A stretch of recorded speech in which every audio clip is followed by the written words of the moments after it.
You said one thing 3 days ago, one sentence, and the person you live with has not spoken to you since. You replay it, you apologize, you try again, nothing. And every day the silence gets heavier. That silence is not just uncomfortable. Your brain is processing it the exact same way it processes a broken bone. Same neural pathway, same pain response. Nobody touched you. But your body does not know that. That is what the silent treatment actually does, and most people have no idea how dangerous it really is.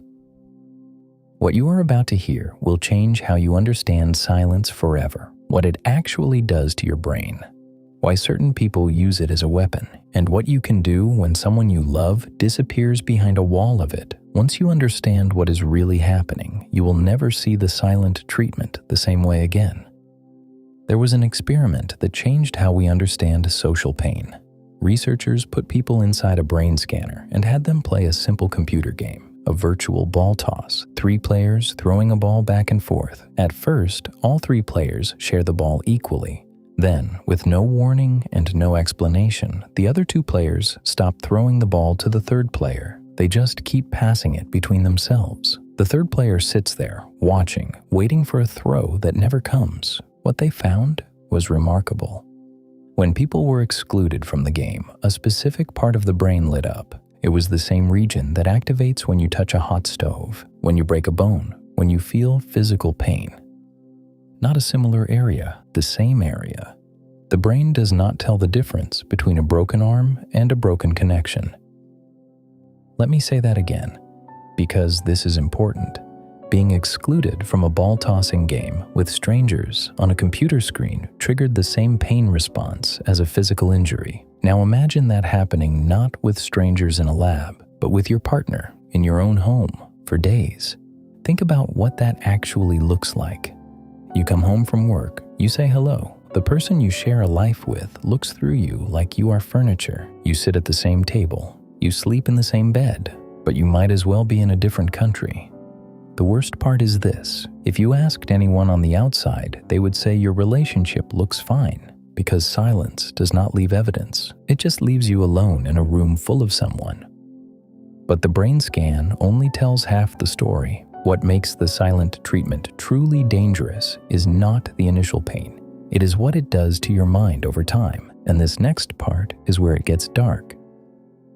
Psychologists who have studied ostracism for decades found that being deliberately ignored attacks 4 basic human needs all at the same time. The first is your need to belong. When someone refuses to speak to you, your brain reads it as a signal that you have been cast out, that you are no longer part of this relationship. For a species that evolved in groups, where being cast out once meant death, that signal is terrifying. The second is your self-esteem. Silence says you are not even worth a response, not worth the effort of a conversation, not worth the breath it takes to speak. Imagine sending someone a message that says, "I need to talk about what happened," and getting nothing, not a no, not a not right now, just nothing. That nothing is a message. What it says is, "You do not matter enough for me to use my words."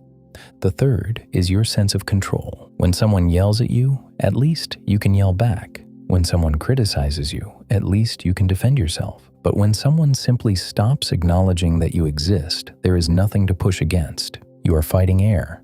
The fourth, and the one that does the most damage, is your sense of meaningful existence. Research has found that prolonged silence makes people feel invisible, not just alone. Invisible. People who have been studied during extended ostracism describe feeling like a ghost, like they had stopped existing, like the person who was ignoring them had quietly erased them from the world. Here is the part that stays with me. Over time, researchers noticed 3 stages. First, the pain hits immediately. Even a few minutes of being ignored is enough to cause emotional distress. Second, you start coping. You try to figure out what you did wrong. You adjust your behavior. You become smaller, quieter, more careful, hoping that will bring the other person back. The third stage is the one that happens when the silent treatment goes on for days or weeks or years. It is resignation. You stop trying. You stop caring, not because the pain went away, but because you have been emptied out. There is nothing left to feel. That is not healing. That is emotional shutdown, and the person doing it to you may never even realize the damage they have caused. Now, I want to be honest about something. Not every silence is abuse. Sometimes people go quiet because they are overwhelmed. Their brain floods with emotion and they shut down, not to punish you, but because they genuinely cannot process what they are feeling. Therapists call this stonewalling. It is a stress response, not a strategy. The difference, and this is important, is intent. Stonewalling says, I am overwhelmed and I need space. The silent treatment says, I am going to make you suffer until you give me what I want. One is a reaction, the other is a choice. The person who uses silence as a weapon has usually learned something very specific, that controlling another person through emotions is easier than managing their own. If you have ever been on the receiving end of this, I want you to notice something about your own behavior. When they go silent, what do? You apologize. Even when you are not sure what you did wrong, you replay every word you said, searching for the mistake. You send another message, then another, then one more, just to break the silence. You start to wonder if you are the problem, if you are too much, too sensitive, too needy. Without realizing it, you have given them exactly what they wanted. You have made yourself smaller. You have taken responsibility for their silence. You have taught them that this method works. Here is what makes it worse. It does not stay the same. It gets worse. The next time there is a disagreement, they go silent faster. You apologize sooner. The gap between their silence and your surrender gets shorter every single time, until one day you stop disagreeing entirely, not because you agree, but because the cost of having a voice became higher than the cost of losing it. That is not a relationship. That is a training program. You are being trained to disappear. The silent treatment works because it exploits the most basic fear a human being has.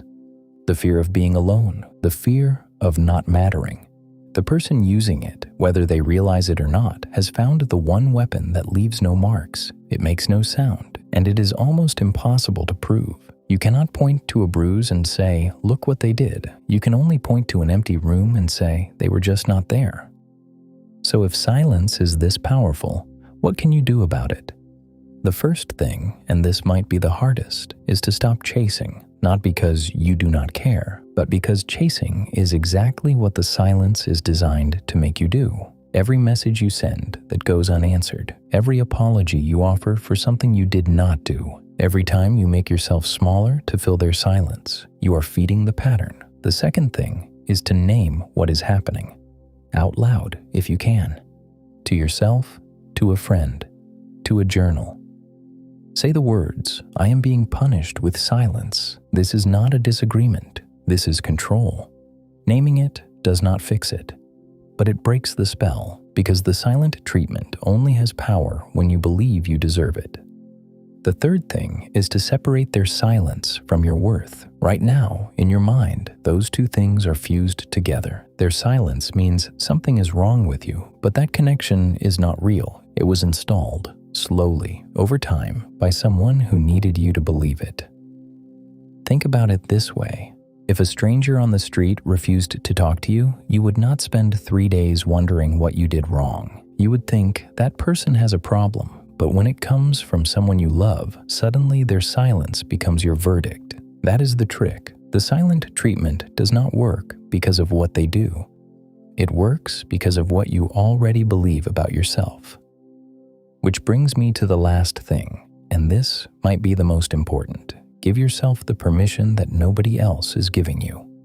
Permission to stop guessing what you did wrong. Permission to stop apologizing for existing. Permission to walk out of a room where your presence is being treated as something that needs to be earned. Here is the truth that the person giving you the silent treatment will never tell you. Their silence is not proof that you are too much. It is proof that they do not have the emotional tools to meet you where you are. You are not too sensitive. You are not too needy. You are not broken for wanting someone to use their words. You are a human being who needs connection the same way you need oxygen. And there is nothing wrong with that. You deserve to be met. not with silence, not with punishment, not with the slow, quiet cruelty of being made to feel like you do not exist. You deserve to be answered. If this video put words to something you have been carrying, I want to hear about it. Leave a comment below and tell me, when did you first realize that the silence was not your fault? And if you want more videos like this one about the psychology that nobody teaches you, subscribe. I will see you in the next one.